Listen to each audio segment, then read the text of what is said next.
Vamos a tocar un tema dentro de la serie Temas de Importancia para la Iglesia, que se titula ¿Por qué sufren los cristianos? ¿Por qué sufren los cristianos? Y vamos a leer Juan 16, versículo 33.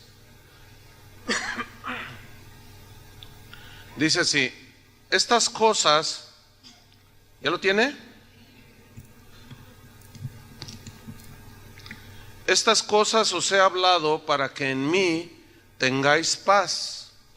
En el mundo tendréis aflicción, pero confiad, yo he vencido al mundo. Esta es la pregunta a contestar: ¿por qué sufren los cristianos?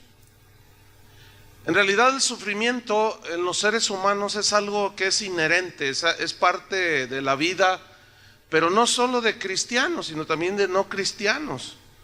Es decir, sufre el ateo, se muere, se enferma, choca. El cristiano también se muere, se enferma y a veces choca, ¿sí? El ladrón le pasa lo mismo, al bueno y al malo sufren, ¿sí? El cristiano, el no cristiano. Entonces, el sufrimiento es algo que todos deseamos evitar, porque nadie quiere sufrir, ¿verdad que no? Sin embargo, en algún momento de nuestra vida experimentamos el dolor, experimentamos la tribulación, la aflicción, el sufrimiento, aunque no lo queramos.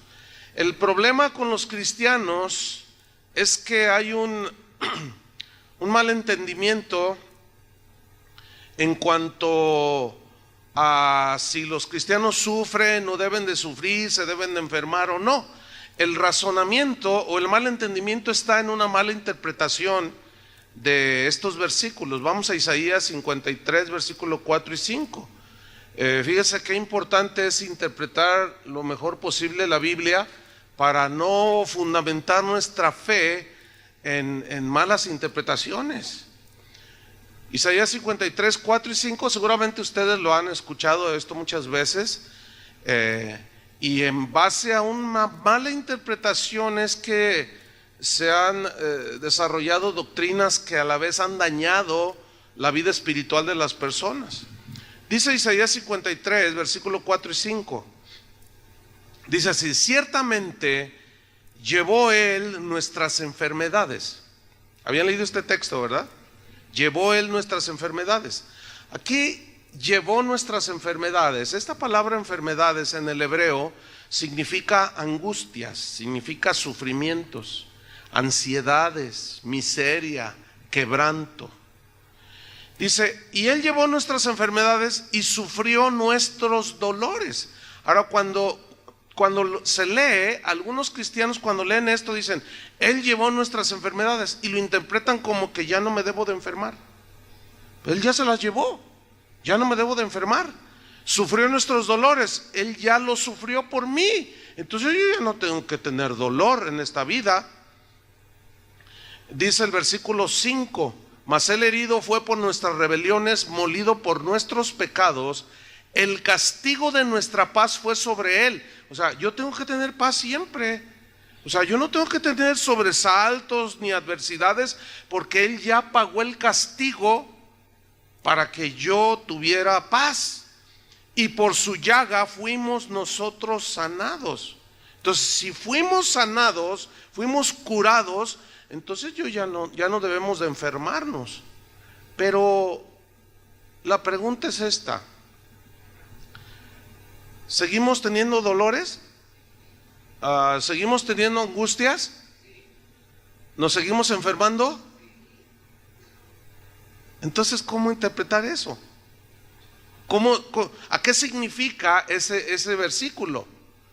Sin duda, este versículo, que ahora no tenemos el tiempo para darle toda la explicación, pero sin duda, estos versículos proféticos de Isaías 53 tienen un significado total para el futuro cuando viviremos con el Señor allá en el cielo. Porque según Apocalipsis 21:1 dice así: vi un cielo nuevo y una tierra nueva, porque el primer cielo y la primera tierra pasaron y el mar ya no existía más. Y yo, Juan, vi la santa ciudad, la nueva Jerusalén, descender del cielo de Dios, dispuesta como una esposa ataviada para su marido. Y oí una gran voz del cielo que decía: he aquí el tabernáculo de Dios con los hombres, y Él morará con ellos, y ellos serán su pueblo, y Dios mismo estará con ellos como su Dios. Enjugará Dios toda lágrima de los ojos de ellos. ¿En dónde? ¿Hasta cuándo dice que sucederá esto? ¿Cuando estemos en dónde? Díganlo. Porque aquí sigues llorando, sigues sufriendo. Pero entonces, ¿cómo está que llevó nuestros dolores?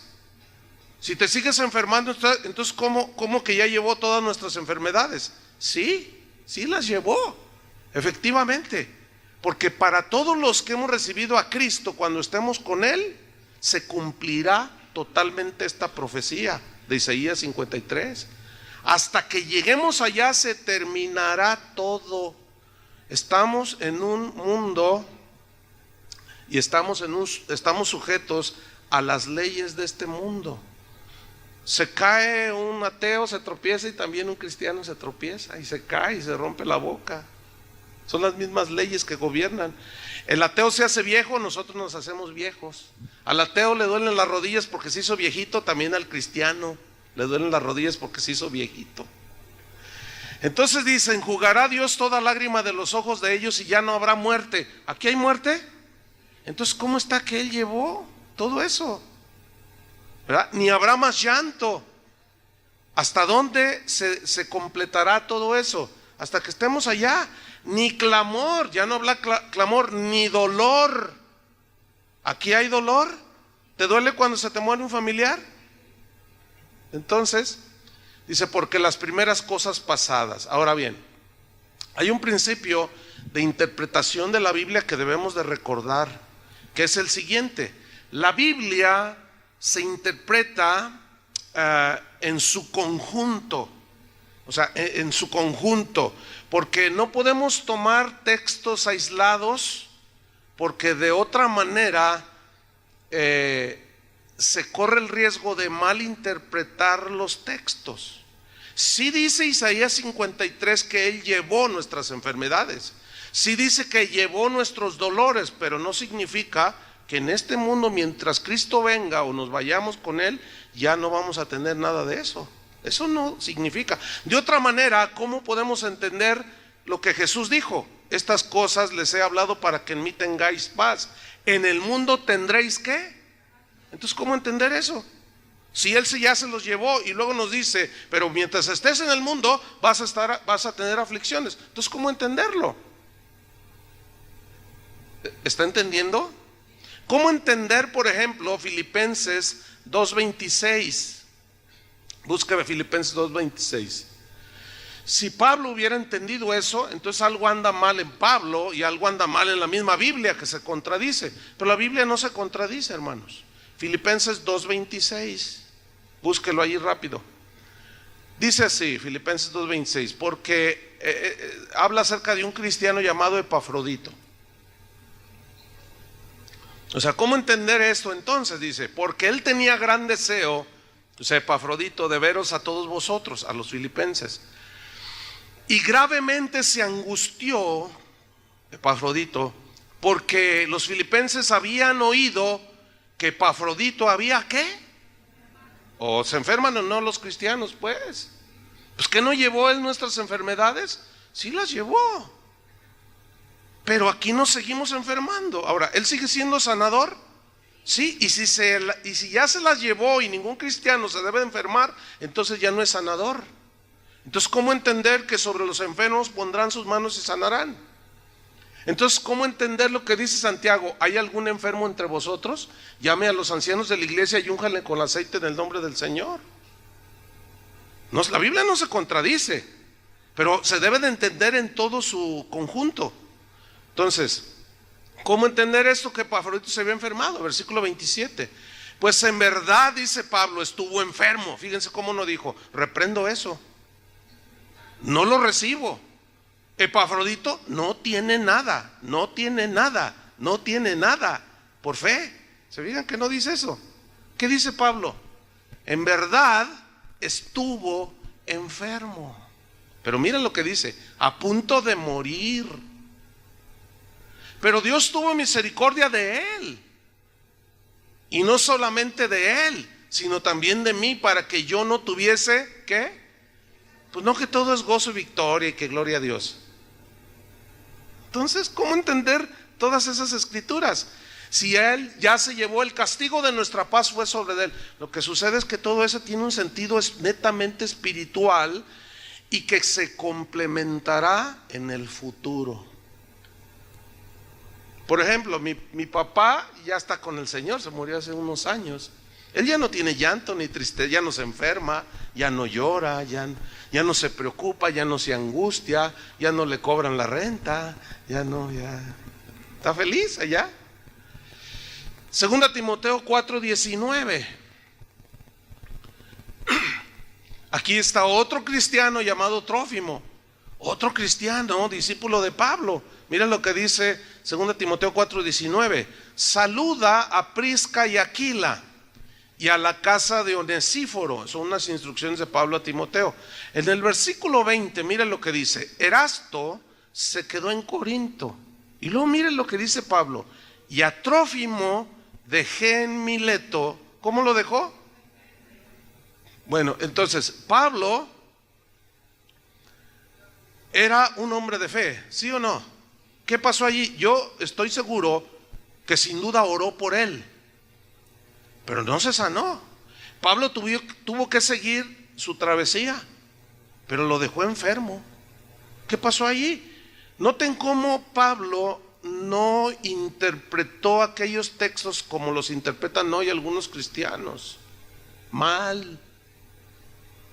Ahora, ¿ustedes creen que Trófimo era un hombre de Dios? También, pero se enfermó.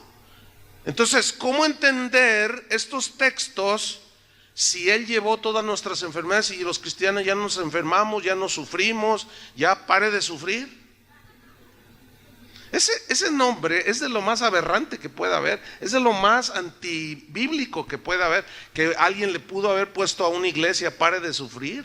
Eso es un vil engaño. Eso no existe. Enséñeme a alguien que no sufra en esta vida, sea cristiano o no cristiano, enséñeme uno. Puras mentiras, el puro sentido común nos lo dice. Pero miren este versículo, Hechos 14:21. ¿Cómo entender entonces esto? Hechos 14:21. Dice así: y después de anunciar el evangelio a aquella ciudad y de hacer muchos discípulos, volvieron a Listra, a Iconio y a Antioquía. Versículo 22, confirmando los ánimos de los discípulos, o sea, fortaleciendo el ánimo de los cristianos, exhortándoles, animándoles a que permaneciesen en la fe, o sea, en el evangelio, y diciéndoles que es necesario que a través de muchas tribulaciones entremos en el reino de Dios. ¿Cómo entender esto? Y aquí las tribulaciones incluyen todo tipo de situaciones. Pablo decía, ¿quién enferma y yo no enfermo? Lo persiguieron, lo azotaron, naufragó, se le hundió el barco 2 veces. En otra ocasión lo descolgaron de una canasta. En otra ocasión lo apedrearon. Bueno, si era el super ungido, ¿por qué le pasó eso? Pues porque somos seres humanos que estamos aquí en el mundo y hay enemigos. Mientras estemos en este mundo, en este valle de lágrimas, las aflicciones, hermanos, el sufrimiento, el quebranto, el dolor, se presentará en algún momento de nuestra vida. El problema está en que muchos cristianos, por las falsas doctrinas que hoy se han penetrado en la iglesia cristiana, cuando les llegan las situaciones difíciles no saben qué hacer, no saben qué reaccionar, y se enfermó el cristiano, o perdió su trabajo, o se metió el ladrón y le robaron todo. Entonces va todo sacado de onda con el pastor y le dice, pastor, usted nos ha dicho que nosotros ya nada de eso, y ¿qué pasó? Y el pastor se la saca bien fácil, es que no tienes fe, es que es de andar en pecado. Pero esa no es la respuesta bíblica, hermanos. Si nosotros reflexionamos sobre este punto, llegamos a una conclusión, porque el sufrimiento no lo podemos evadir, cristianos y no cristianos. La tribulación no se puede evadir.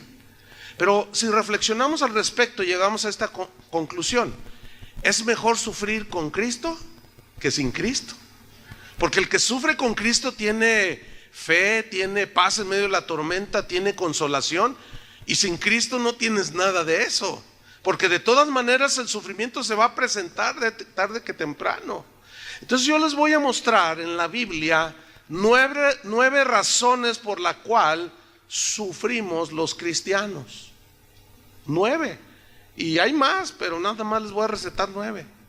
Con eso creo que les va a quedar bien claro que Isaías 53 no se interpreta de esa manera, que Él llevó y que llevó nuestros dolores, nuestras enfermedades, y que por lo tanto ya nada de eso nos debe tocar. Eso no es verdad. Vamos a ver. Vamos a la primera razón del por qué sufrimos los cristianos. La primera razón es porque vivimos en un mundo imperfecto. ¿Alguien lo duda? Vivimos en un mundo convulsionado, afectado por el pecado. Vivimos en un mundo afectado por la maldad. Por eso, precisamente por eso, Jesús habló de edificar nuestras vidas sobre la roca. Porque vivimos en un mundo muy inseguro. Vamos a ver Mateo 7:24. Y aquí está la primera revelación al respecto, que muy pocos, no sé por qué, no la alcanzan a ver. Pero vamos a tratar de explicarlo hoy. Mateo 7:24. Esta es la primera razón. Porque el mundo es un mundo imperfecto y por eso debemos de edificar nuestras vidas en la roca. Mateo 7:24.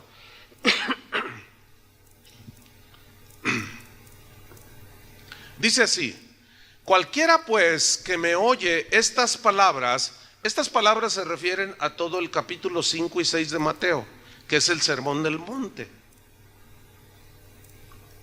Dice que me oye estas palabras y las que las hace, o sea, son los creyentes.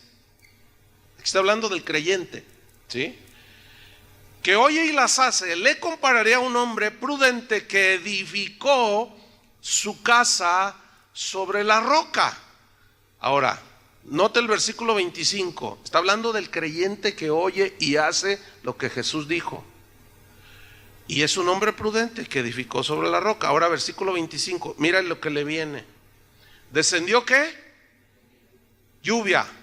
Y vinieron ríos. Y soplaron vientos. Y golpearon contra aquella casa. Y no cayó porque estaba fundada sobre la roca. El hecho de ser creyentes no significa que los lluvias, ríos y vientos que dan con fuerza y que golpean, esos 3 elementos simbolizan los problemas de la vida, hermanos. ¿Lo entienden o no? ¿Sí? Simbolizan las tragedias de la vida, los sinsabores, los dolores de la vida, el llanto, el quebranto. Dieron con ímpetu, golpearon, dice, contra aquella casa. Pero ¿qué sucedió? No cayó. ¿Por qué? Porque estaba fundada sobre la roca. ¿Quién es la roca? Es Cristo. Y el material con el que edificamos es su palabra misma. Ahora fíjense el versículo 26. Pero cualquiera que me oye estas palabras y no las hace, o sea, no las hace porque no cree. Entonces aquí es el no creyente, ¿sí? O el desobediente también. Pero cualquiera que me oye estas palabras y no las hace, le compararé a un hombre insensato que edificó su casa sobre la arena. O sea, no tiene fundamento. Ahora quiero que noten el versículo 27. Y descendió lluvia, vinieron ríos y soplaron vientos y dieron con ímpetu contra aquella casa y cayó, y grande fue su ruina. ¿Están notando que al creyente y al no creyente le vinieron lluvia, ríos y vientos? Más claro que eso no puede ser, ¿o no? Entonces Isaías 53 es verdad, porque es algo bíblico. Pero eso se cumplirá totalmente cuando estemos con el Señor en el cielo. ¿Cuántos tienen planeado ir todavía con el Señor? Pero mientras estemos aquí, escúchenme bien, van a venir los vientos, los ríos, los tsunamis, literales y espirituales, van a venir y van a golpear, tarde o temprano, golpearán tu casa, soplará fuerte. El río desbordado de la desgracia, de la traición, de tantas cosas que nos hacen llorar, vendrán. Ay, no, te reprendo, pastor, te ato, cancelo tus palabras. Todas esas cosas son puras supersticiones, hermanos. No confiese negativo, no confiese. ¿Cómo confesar? ¿Eso es confesar negativo? Entonces el negativo es Jesús. Porque está diciendo que van a venir vientos, ríos, y que van a dar con ímpetu contra tu casa. Lo que nos está enseñando es cómo estás edificando. Por eso dijo, en el mundo tendréis aflicciones, pero confíen, dice, yo he vencido al mundo. Pero tienes que ver cómo edificas tu casa, porque tarde o temprano llega el dolor. Yo sé que esto no les gusta.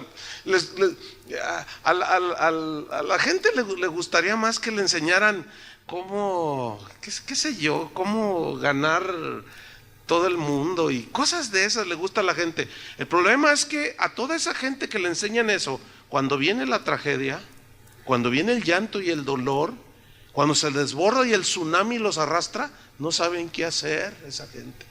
Pobre gente. Esa es la primera razón, porque vivimos en un mundo imperfecto. Cristianos y no cristianos vienen y dan con ímpetu, pero ¿cómo estás edificando? Ese es el punto. La razón número 2 del por qué sufrimos es por causas naturales del deterioro del cuerpo humano. Eso es natural. ¿Se acuerdan cuando estaban jóvenes? ¿Sí? No, pues todavía, pues, joven de corazón, pues sí, nomás de corazón. Mire 1 Timoteo 5:23 lo que dice aquí.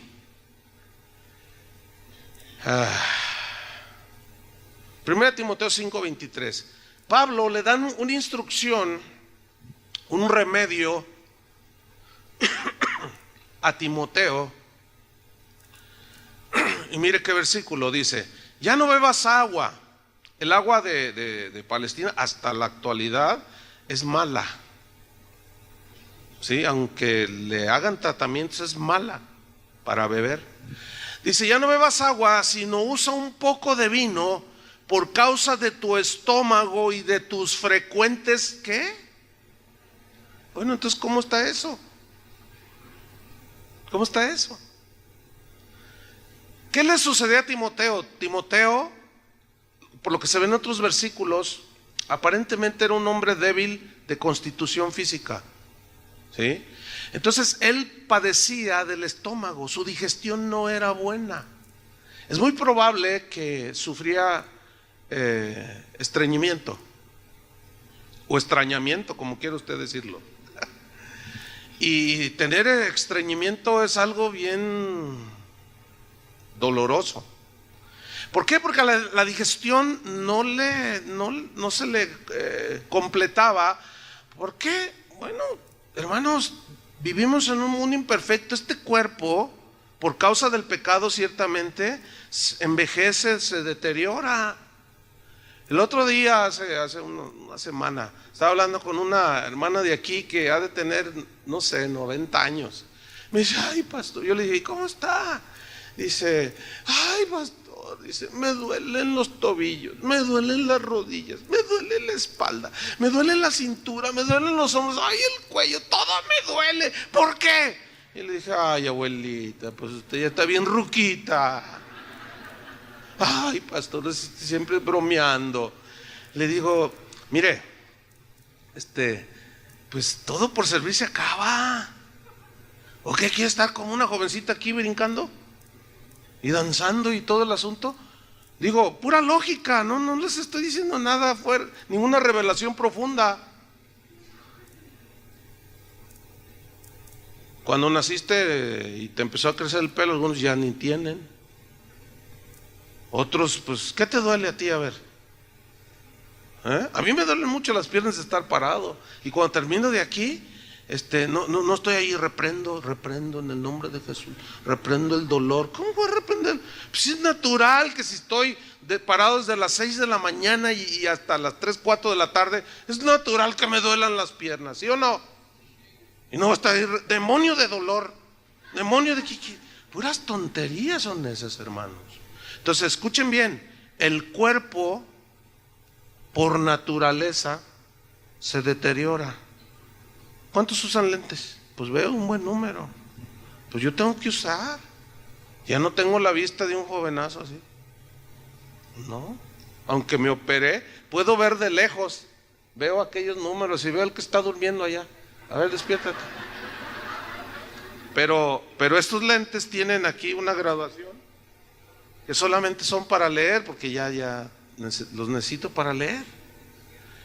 Hermanos, y eso nos hace sufrir, ¿sí o no? Fíjense, un hermano se enfermó del corazón. Entonces me mandó un correo así preocupado y me dice: oye, pastor, ¿qué opinas? Fíjate que pues lo operaron y todo el asunto.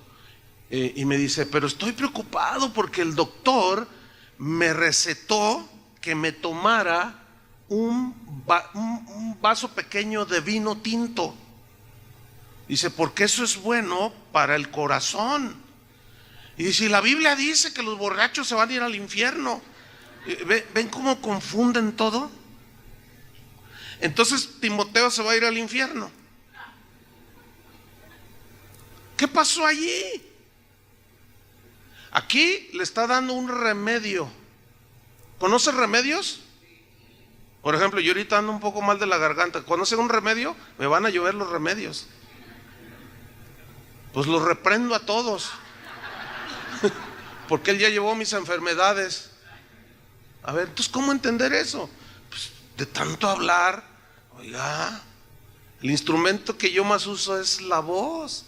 Y de tanto guiri guiri, nomás, pues se desgasta la voz. Julio, ¿te enfermas de la voz, de la garganta? Sí.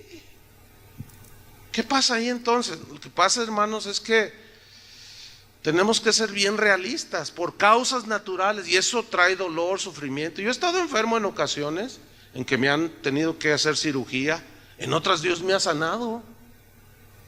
O sea, el hecho de que sea en un futuro que se complementará Isaías 53 no significa que no oremos. Yo no estoy diciendo eso. Oramos por los enfermos y sanan, pero a veces no sanan. Y el enfermo, cuando lo está, sufre.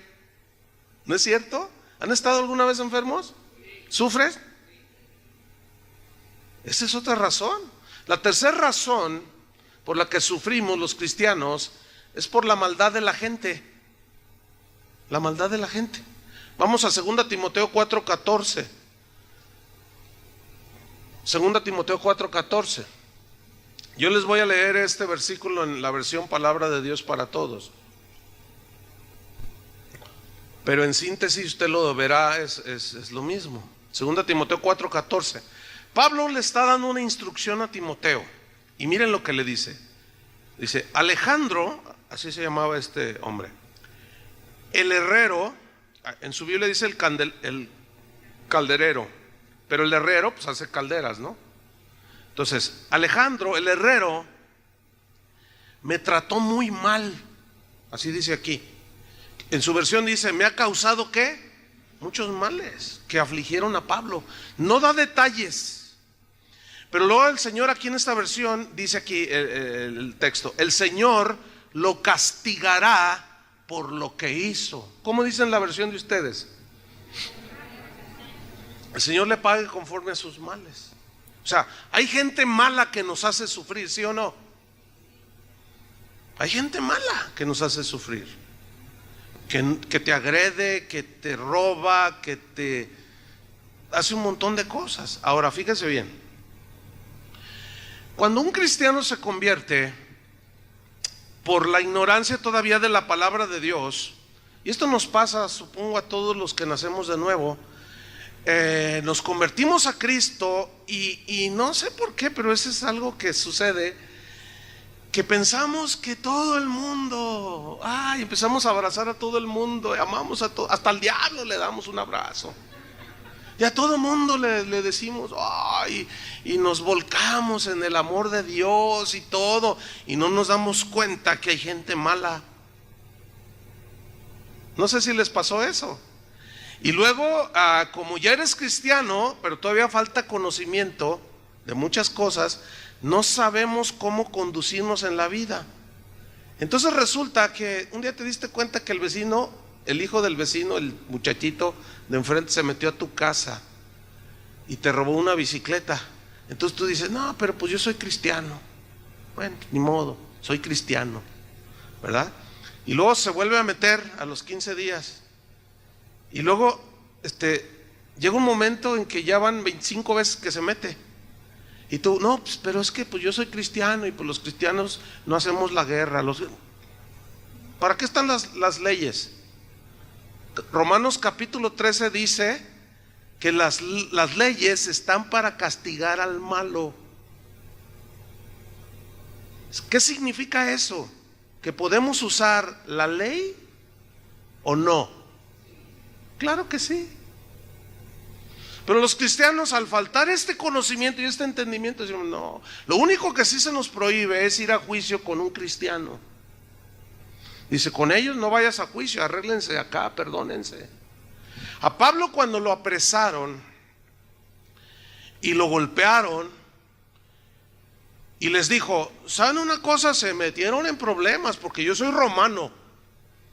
O sea, yo soy ciudadano romano y por lo tanto tengo derechos de la Constitución romana, del derecho romano, y ya se metieron en problemas. Y cuando se enteraron que era romano, ciudadano romano, quisieron dejarlo en secreto, tipo justicia mexicana, ¿no? Primero te golpea y luego ya te suelta y ya no digas nada y ya ni disculpe, ¿verdad? Entonces Pablo dice, no, nada que acá por lo oscurito. Dice, no, a César la pelo. O sea, al de mero arriba. Todos esos detalles normalmente los cristianos lo pasan por alto, pero nos hacen sufrir.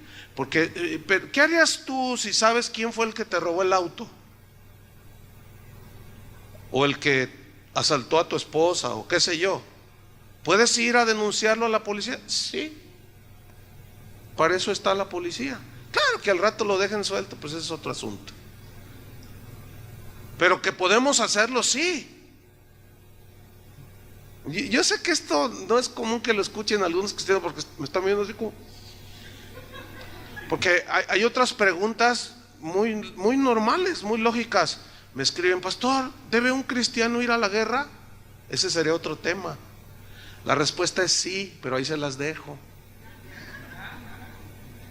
¿Pero cómo? Y es que se debe de entender a la luz de la palabra de Dios, que ahorita ya no vamos a tratar ese punto, por supuesto. Entonces la gente es mala, hermanos, y la gente en su maldad nos hace sufrir, ¿sí o no? Dígame si ahorita la maldad no anda desbocada en este país. ¿Hay gente sufriendo? Mire, manifestaciones de miles de personas por las calles. Porque hay gente mala. Eso hace sufrir. ¿Cuántos de ustedes han sido afectados por todo lo que ha pasado? O sea, que matan familiares o amigos o conocidos. Dice, yo me enteré de unos primos míos allá de donde yo soy de San Luis Potosí. Mataron a 2 primos míos, los de la delincuencia. Yo no sabía hasta hace poco que nos avisaron. Bueno, ya indirectamente ya fui afectado, la maldad del mundo, y eso te aflige, ¿sí o no? Bueno, sufrimos. Entonces, si fuera como se malinterpreta de que los cristianos ya todo amor y paz, gloria a Dios, pues eso no es verdad, hermanos. Seguimos llorando, seguimos sufriendo. Y una razón es esa precisamente, porque la gente es mala. La cuarta razón por la cual sufrimos los cristianos es precisamente por eso, por ser cristianos. ¿Cuántos son cristianos? Vamos a Primera de Pedro 4:12. Primera de Pedro 4:12.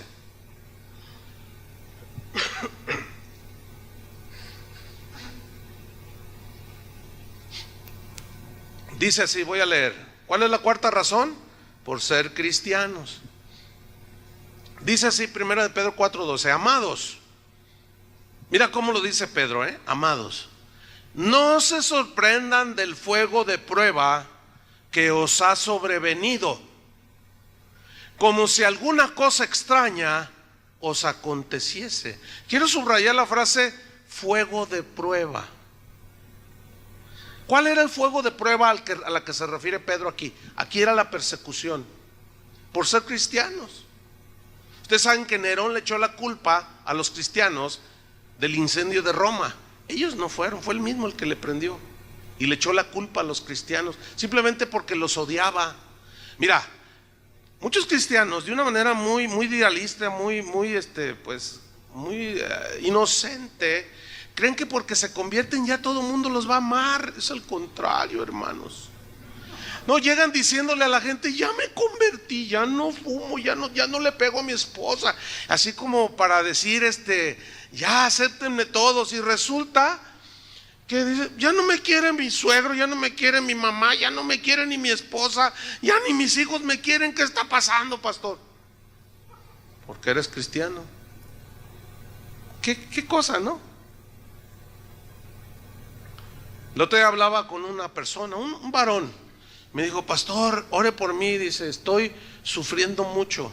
Dice, mire, la verdad es que antes de ser cristiano yo engañaba a mi esposa, y justo me predicaron el evangelio y yo entendí que estaba haciendo muy mal en engañar a mi mujer, a la cual amo mucho, y a mis hijos. Dice, pero pues yo andaba con otra mujer.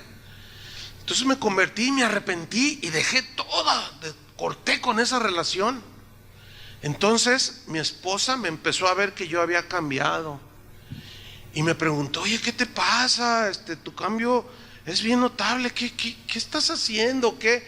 Dice, entonces yo con todo el gozo y la alegría le dije, es que ya soy cristiano. ¿Cómo cristiano? ¿Y qué te enseñaron de niño? No, pues me reenseñaron una religión. No, pero es que ya soy cristiano ahora y ya me arrepentí de todos tus pecados. Pues si tú no eras malo, le dice, tú eras un buen hombre. Dice, eso es lo que tú creías. Ah, ¿no eras un buen hombre? Dice, no. ¿Cómo? Pues ¿qué hacías? Tenía otra mujer, le dijo, pero ya me arrepentí. Y él se lo dijo en buena onda. La esposa lo abandonó y los hijos andan rondando por allí y está sufriendo él. Fíjense qué cosas, ¿no? Y me dice, pastor, hay veces que me paso toda la noche llorando porque yo la amo a ella y amo a mis hijos. ¿Por qué me está pasando esto? Entonces le digo, ¿cuánto tienes de cristiano? 2 meses, me dijo. Entonces, pues yo me tomé el tiempo y hablé con él y le expliqué, ¿verdad? Le expliqué que por qué y cómo enfrentar todo eso, y que era parte de la conversión. Yo le dije, ¿y qué vas a hacer? Me dijo, no, yo no voy a dejar al Señor. Ayúdeme a orar para que mi esposa recapacite y me perdone. Le dije, ahí sí podemos orar. Y era un joven que estaba llorando cuando me estaba diciendo eso. Estaba sufriendo. Fíjese, ahora por ser cristiano, ¿verdad? Y ese sufrimiento viene en esa manera, pero también puede venir en otras. Entonces Pedro dice, no se sorprendan del fuego de prueba que os ha sobrevenido, como si alguna cosa extraña os aconteciese, lo cual significa que es común que aunque seas cristiano, enfrentes sufrimientos y tribulaciones. ¿Lo están entendiendo? Pero no les está gustando. Versículo número 13, dice Pedro, sino, dice, gozaos, gócense, alégrense, porque los sufrimientos del cristiano tienen propósitos. Dice, por cuanto sois participantes de los padecimientos de Cristo, para que también en la revelación de su gloria os gocéis con gran alegría. Mira el versículo 14, Si sois vituperados por el nombre de Cristo, ¿qué? Sois bienaventurados, porque el glorioso Espíritu de Dios reposa sobre vosotros. Ciertamente de parte de ellos, o sea, de los incrédulos, Él es blasfemado, pero por vosotros es glorificado. Nunca se me olvida el caso de un joven de aquí del barrio, de la colonia Morelos, del Fresno, que pues tenía la fama de pandillero, drogadicto y todo ese asunto, ¿no? Todavía está aquí en la iglesia. Y se convirtió. Los jóvenes que se empezaron a convertir en casa de oración le hablaron de Cristo, y se convirtió y su vida fue transformada. Hoy sirve al Señor. Y nunca se me olvida que su mamá un día le dijo: prefiero verte drogadicto que verte metido ahí con esos. Fíjate nomás, prefiero verte tirado de borracho y de drogado a que hayas dejado tu religión. Fíjate nomás. Prefiero verte así a que te hayas hecho cristiano, le decía el muchacho. Entonces el muchacho se afligía en ese tiempo, joven. Se afligía y lloraba y decía: ¿qué hago? Le digo: mira, aquí es donde Jesús dijo: el que prefiere a padre o madre más que a mí no es digno de mí. Vas a tener que tomar una decisión. Es que me están prohibiendo venir a congregarme y alabar a Dios y seguir a Cristo. Tú vas a tener que tomar una decisión. Entonces dice: yo voy a seguir a Cristo, pero eso te va a producir ¿qué? Sufrimiento, dolor. Su papá lo llegó a golpear. Su mamá les decía a todos ahí en el barrio un montón de cosas del muchacho. No es cierto que ha cambiado, es un mentiroso. Y eso le trajo ¿qué? Tribulación, ¿verdad? Entonces imagínate que yo le digo: no, tú reprende eso. ¿Que reprende qué? O sea, reprender se entiende que eso no me va a pasar a mí. Hermanos, ¿qué dice la Biblia? ¿Qué dice Pedro? No se sorprendan del fuego de prueba que les venga o que les ha sobrevenido, como si alguna cosa extraña les sucediera. No, tienen que entender. El mismo Pedro fue el que dijo: Cristo padeció por nosotros, y nosotros, dijo Pedro, debemos armarnos del mismo pensamiento. ¿Cuál es ese mismo pensamiento? Padecer por causa de Cristo. Entonces, si te dicen cosas porque eres cristiano, pues a veces son leves las cosas que dicen de ti, pero a veces son más agresivas. Pero como sea, nos traen aflicción, nos traen dolor, nos traen tribulación. La quinta razón por la cual sufrimos los cristianos es por nuestros pecados. A ver, ¿cómo está eso? ¿Que Cristo no pagó por nuestros pecados? Sí, pagó la condena que era la muerte con su muerte.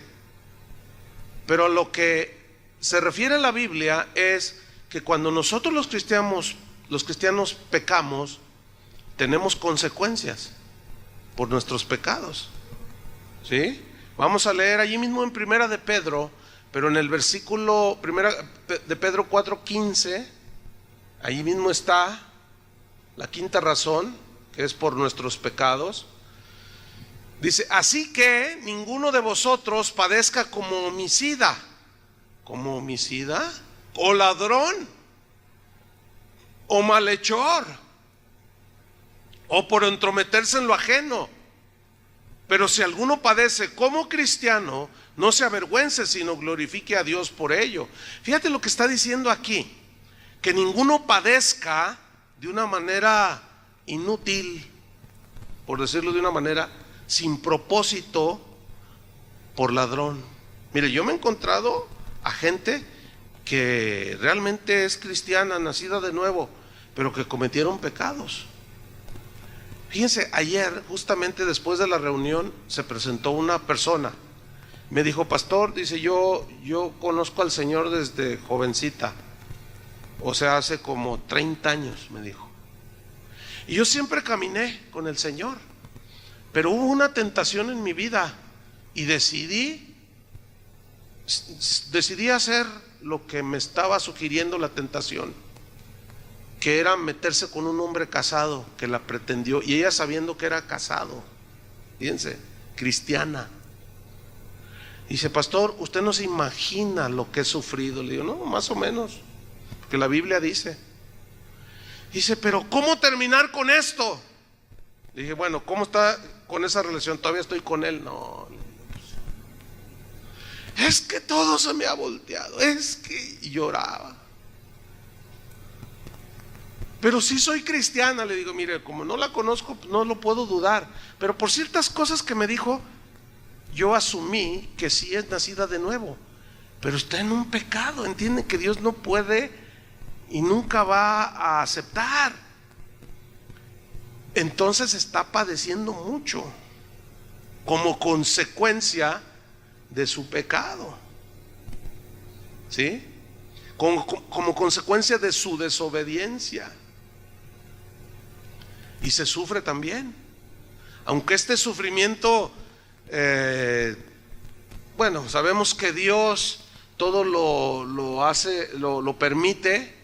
Si permite, y todo lo negativo que nos sucede, Él lo transforma con su sabiduría, lo transforma en algo que a la postre nos va a ayudar, pero no nos libra de las consecuencias del pecado. Entonces, al final de esa plática que tuve con esta persona, me dijo, ¿sabe una cosa? Me voy a decidir, me decido a terminar con esa relación. Le dije, no, pues la felicito, hágalo. Cuando usted dé ese paso de obediencia al Señor, su pecado va a ser perdonado. Usted se restablece en la comunión con Dios, porque decía que sentía una agonía espiritual. Claro, imagínate sin la comunión con Dios, un hijo de Dios pues está ahí, se imaginan como si te faltara el aire. Le dije, pero yo le voy a decir la verdad. Le dije, ¿escuchó el mensaje? Y me dijo, es que llegué a la mitad, porque me perdí para llegar aquí. No, es la primera vez que venía. Le dije, bueno, necesita escucharlo todo porque le va a ayudar. Le dije, usted no se va a poder librar de las consecuencias, pero le van a traer problemas. Pues sí, dice, porque pues sus hijos, tiene hijos de un matrimonio que se deshizo. Y si mis hijos pues ya están jóvenes y ven la clase de vida que tengo, y si ya andan haciendo sus cosas, le digo, ve, ahí están las consecuencias. Le dije, pero eso no lo va a poder evitar. Su pecado es perdonado si usted se arrepiente, pero las consecuencias las va a tener que enfrentar. Dice, es que no puedo imaginarme que una de mis hijas haga lo mismo, se meta con un casado. Y yo le dije, o que su hija casada llegue otra mujer y le quite el marido, que es lo que usted está haciendo. No me... Estaba muy afligida la señora. Entonces, cuando David pecó por adulterio, sufrió mucho las consecuencias. Entonces, de por sí, ¿verdad? La vida nos trae muchas situaciones, y luego eso le añadimos nuestras desobediencias y nuestras cosas. Pues imagínense nomás. La sexta razón de por qué sufrimos es por el trato personal que Dios tiene con cada uno. Cuando Dios trata con cada uno de nosotros, pues nos duele, ¿no? Por ejemplo, Jonás, conoce la historia de Jonás, ¿no? Era un profeta de Dios, y Dios le dijo, ve y predícales a Nínive, y dijo, no quiero ir, no voy. Entonces se fue para huir de la presencia de Dios, dice la Biblia. Y Dios, como era su hijo, y Dios al que ama, disciplina y azota al que recibe por hijo, y eso duele. Entonces dice que se metió un barco para huir de la presencia de Dios, y en medio de la travesía, ¿qué hizo Dios? Preparó una tormenta.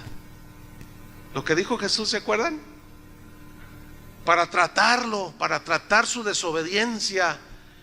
Entonces él le dice al capitán, tírenme al mar, porque yo sé que por causa mía está pasando esto. Y lo toman y lo echan al mar, y dice que Jehová tenía preparado un gran pez que tragase a Jonás. O sea, mientras no se arrepentía, Dios seguía tratando con su hijo. Imagínate ser tragado por un pez. Pues esa es una situación en la cual trae sufrimiento, ¿no? Y trae dolor. pero por un trato personal. Miren cómo trató Dios con Pablo. Vamos a 2 de Corintios, capítulo 12. 2 de Corintios 12, versículo 7. Vamos a ver cómo trató Dios con Pablo. Y este trato, bueno, pues, nos trae sufrimiento, nos trae tribulación, etcétera. 2 de Corintios 12, versículo 7. Bueno, el contexto es que Pablo está narrando una experiencia que tuvo, que se fue al tercer cielo y vio cosas y oyó cosas que nadie había oído antes. Entonces él está narrando, pero él dice algo muy interesante en el versículo 7. ¿Ya lo tiene? 2 de Corintios 12, 7 dice: y para que la grandeza de las revelaciones no me exaltase desmedidamente, me fue dado un aguijón. ¿En dónde? En mi carne. ¿Sí? La mayoría de los teólogos afirman que era una enfermedad. Dice, un mensajero de Satanás. Dios permitió, dice, que me abofetee. La palabra abofetear en el griego significa traspasar con un objeto puntiagudo. Entonces por eso se entiende que era una enfermedad en su cuerpo. Dice, para que no me enaltezca sobremanera. Fíjense qué interesante. Pablo sabía que él tenía una debilidad, que él era propenso al orgullo, que él fácilmente se le subía a la cabeza la soberbia y el orgullo. Por eso él mismo lo escribe y él mismo dice, para que la grandeza de las revelaciones no me exaltasen, me fue dado un aguijón. Y ese aguijón, hermanos, le dolía. Ese aguijón que le traspasó su carne y que lo hirió, lo afligió y lo metió en tribulación y lo tiró al piso. Y él sabía que Dios había permitido esto para que no me enaltezca, dice, sobremanera. Ahora, Pablo reconocía que él batallaba con el orgullo. Escúchame bien, todos los hijos de Dios, ¿cuántos son hijos de Dios? Todos tenemos cosas con las cuales luchamos. Pablo, el orgullo era una lucha que él tenía. Otros, los celos. Otros, la avaricia. Otros, la envidia. Otros, el resentimiento. Yo no sé cuáles son las cosas que tú tienes como debilidades, que te pueden arrastrar, pero Dios las va a tratar. Y eso te va a causar dolor, te va a causar aflicción, te va a doler.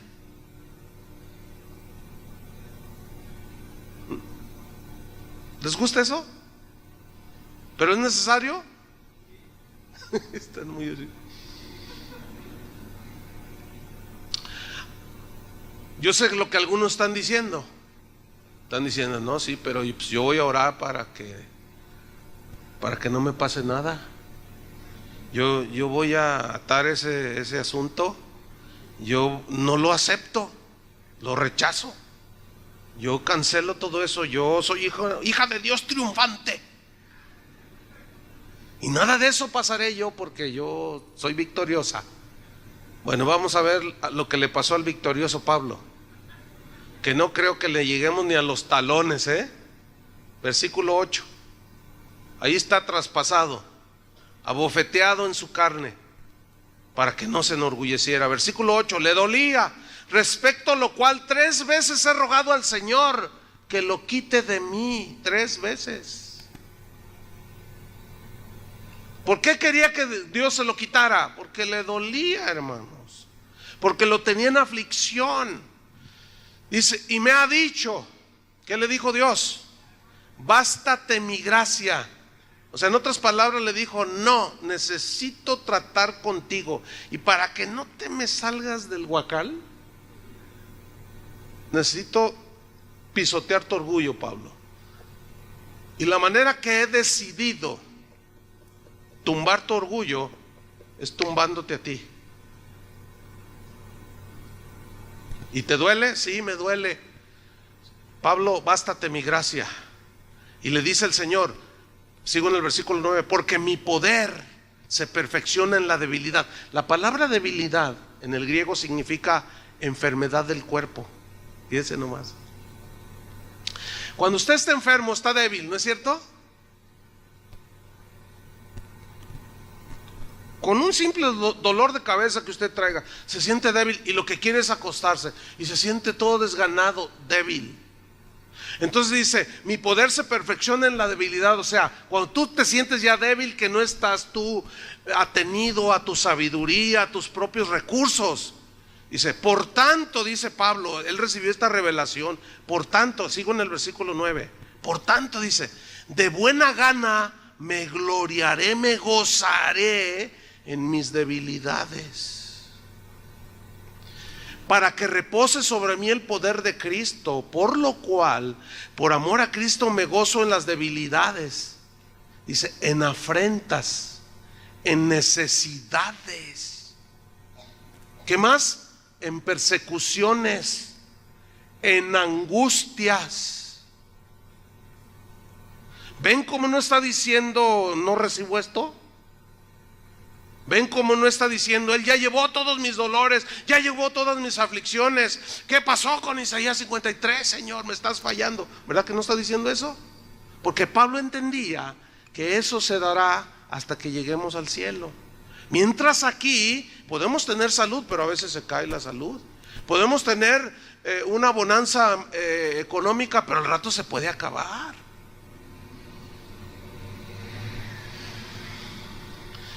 Dice, porque cuando soy débil, o sea que no confío en mí mismo, entonces soy ¿qué? Fuerte.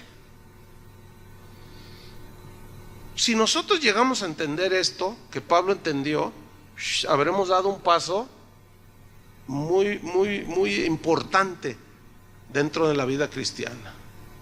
¿Por qué? Porque cuando los vientos den con ímpetu contra tu casa y venga la aflicción y el dolor, como sea, por hombres malos, lo que sea, tú vas a estar bien sólido, ¿entiendes? Tú vas a decir, esto va a pasar. Tú vas a pedir la fortaleza del Señor. ¿Se acuerdan que el Salmo 23 dice, y aunque ande en valle de sombra de muerte, no temeré mal alguno? Esa frase, y aunque, aquí sí le aunque, porque dice, y aunque ande, significa, y a pesar de que ande en valle de sombra de muerte, no temeré mal alguno. No dice que nunca va a pasar el valle de la sombra y de la muerte. Dice que cuando vaya en él, cuando esté en él, no temeré mal alguno. O sea, todos los escritores de la Biblia entendían lo que todos entendieron. Los cristianos de hoy, casi muy pocos entienden eso, que aunque ande, entonces tengo que pasar. Pues eso es lo que enseña la Biblia. Pues yo me resisto, todavía dicen algunos, es posible. No, es que a mí me enseñaron a decretar. Bueno, siga decretándole. Y cuando le venga el viento y le dé con ímpetu, ¿qué va a hacer? ¿De qué le sirvió la decretada? ¿De qué le sirvió la atada con 20 nudos? Se le soltó rápido el asunto. Porque eso no es bíblico, hermanos. Eso no es bíblico. Entonces mire qué trato personal. Y Dios va a tratar con cada quien de una manera personal. Pero eso nos trae aflicción. ¿Sí? ¿Se acuerdan cómo Dios trató con aquel joven que era rico? Justamente donde le dolía. Vende todo lo que tienes. No, dice. Le dolió, pero él se resistió y no quiso. Y se fue. El número 7, razón número 7 del por qué sufrimos es para formar carácter en nosotros. Abra su Biblia en Romanos 5:1. O sea, Dios permite eso, o sea, quiere formar el carácter de Cristo en nosotros, pero esto produce aflicción. produce dolor.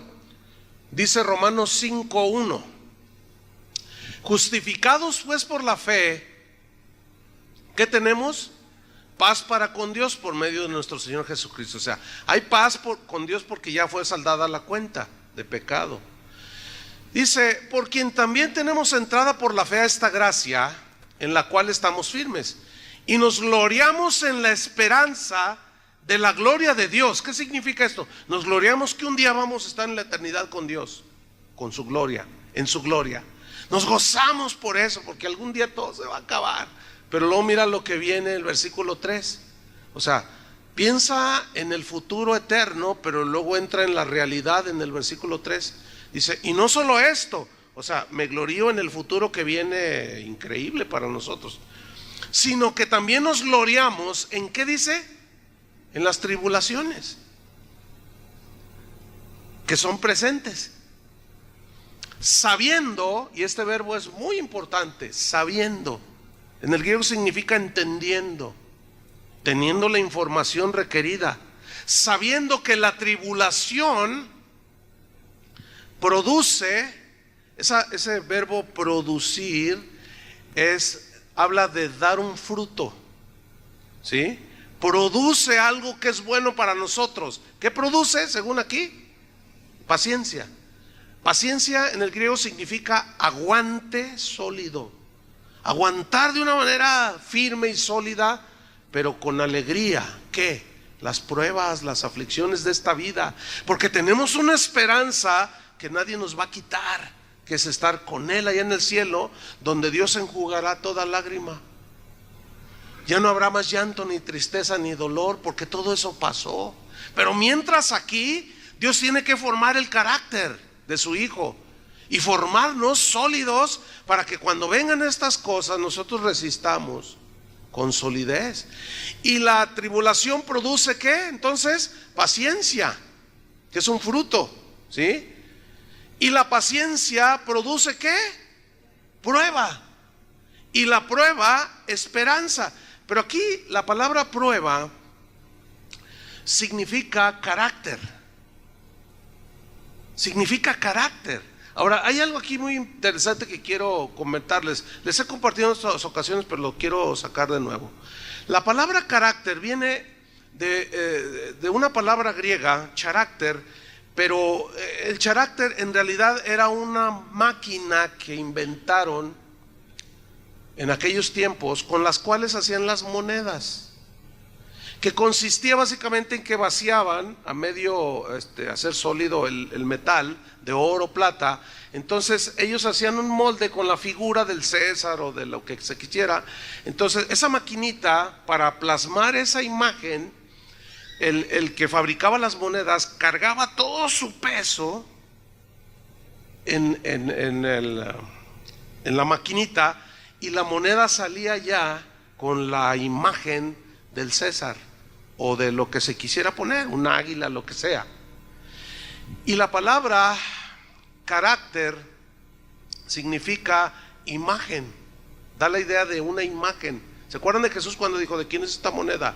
¿De quién es la imagen? Dijo, del César, dijeron todos, porque era el mismo, se parecía. Hicieron un molde y lo hicieron así. Bueno, cuando Dios quiere formar su carácter, el carácter de Cristo en nosotros, nos mete allí y presiona. ¿Está entendiendo? ¿Eres orgulloso? Te voy a hacer humilde. ¿Entienden? Y tú te resistes y se sube así hasta los ángeles. A ver, Gabriel, súbete también tú, órale.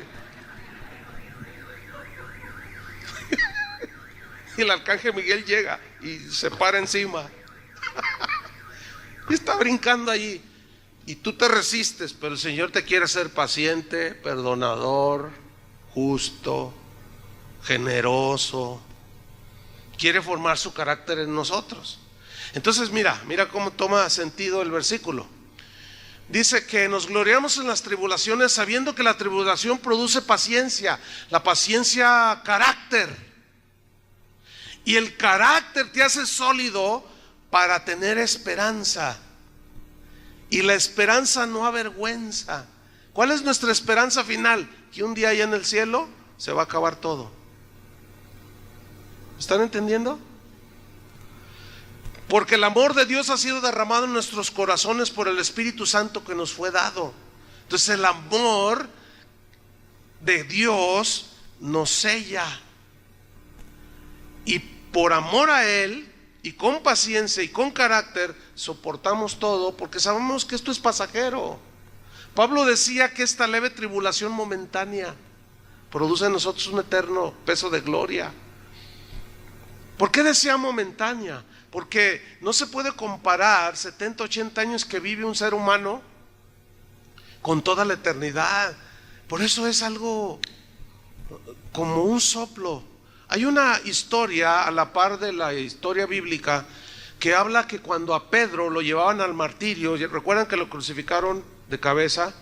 Cuenta estas crónicas de aquellos tiempos que junto con Pedro también llevaban a la esposa de Pedro, también para matarla, sacrificarla por ser cristiana. Entonces cuenta la historia que le dijeron a Pedro: vamos a matar a tu esposa enfrente de ti, niega a Jesús. Y él dijo: no, ni lo sueñes, que voy a negar. Pero Pedro notó que su esposa estaba nerviosa, tenía temor, bueno, aflicción, imagínate, ¿no? Estaba viendo cómo estaban matando a los demás.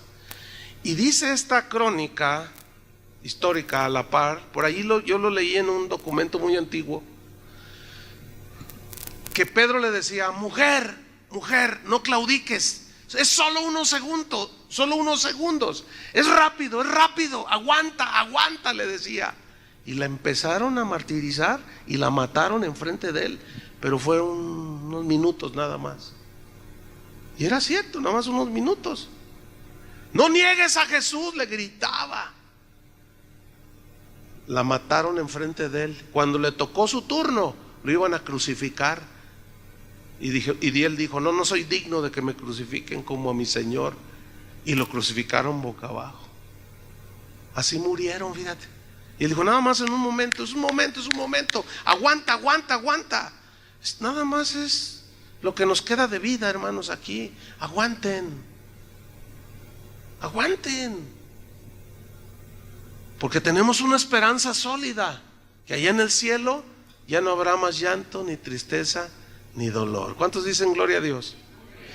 La penúltima, sufrimos por causa de Cristo. Jesús dijo en Mateo 5, 11 y 12, textos muy conocidos: bienaventurados sois cuando por mi causa os vituperen y os persigan y digan toda clase de mal contra vosotros mintiendo. Gozaos y alegraos porque vuestro galardón es grande en los cielos, porque así persiguieron a los profetas que fueron antes de vosotros. O sea,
aguantar, porque sé que no lo soy.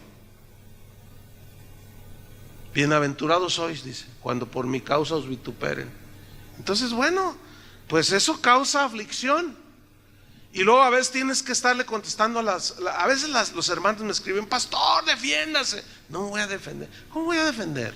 ¿Cómo voy a poner a discutir con un necio? Hay algunos hermanos que conozco que son abogados.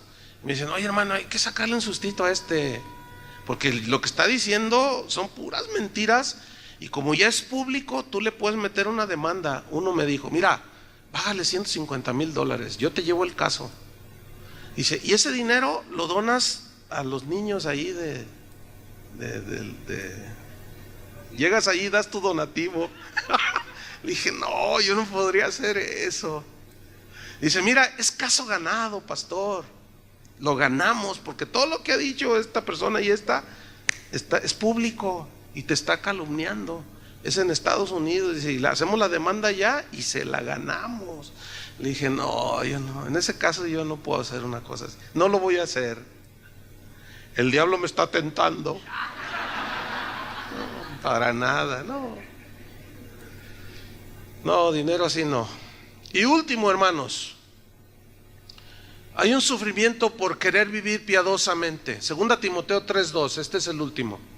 2 Timoteo 3:12, dice así: y también todos los que quieren vivir piadosamente en Cristo Jesús padecerán persecución. Los que quieren vivir piadosamente en Cristo, ¿qué significa? Los que quieren caminar con Dios serán vituperados. Lo más triste es que esa persecución, a veces la más fuerte, es de adentro mismo. Déjeme terminar con un caso bien tremendo. Hablé con un joven hace unos meses, un joven de aquí de la congregación que yo lo presenté cuando sus padres vinieron y era un bebé. Dice: yo tengo la foto, pastor, me dijo, cuando usted me presentó. Ah, ¿de veras? Y yo ni me acuerdo. ¿Cuántos años hace de eso? No, 24, me dijo. Ah, órale. Pero es un muchacho bien entregado al Señor.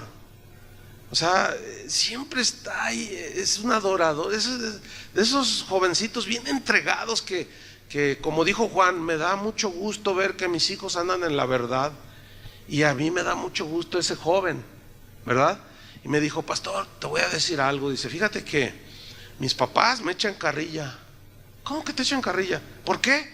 Me dicen: ya, chole, parece cucaracha de templo. ¿Qué? Sí, ya, todo allí, sirviendo allí. Haz otras cosas, diviértete como los demás muchachos. Pero yo quiero servir al Señor. Ustedes me entregaron cuando era un niño y yo quiero servir al Señor. No, pero ay, ya pareces no sé qué.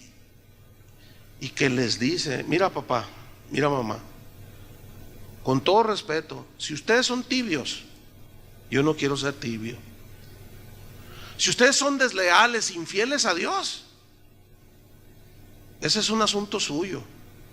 Pero por favor, no sean tropiezo para mí. Yo quiero servir a Dios. Fíjate, unos orando y llorando para que sus hijos entren a los caminos de Dios, y los que los tienen en los caminos de Dios los bloquean. ¿Quién entiende eso? Ahora el muchacho está afligido, el muchacho estaba afligido porque dice: no puedo creer que mis padres que me presentaron aquí me digan cosas. No puedo creerlo. Y le dije: ¿qué vas a hacer? Yo voy a seguir hasta el final. Dice: yo, mi vida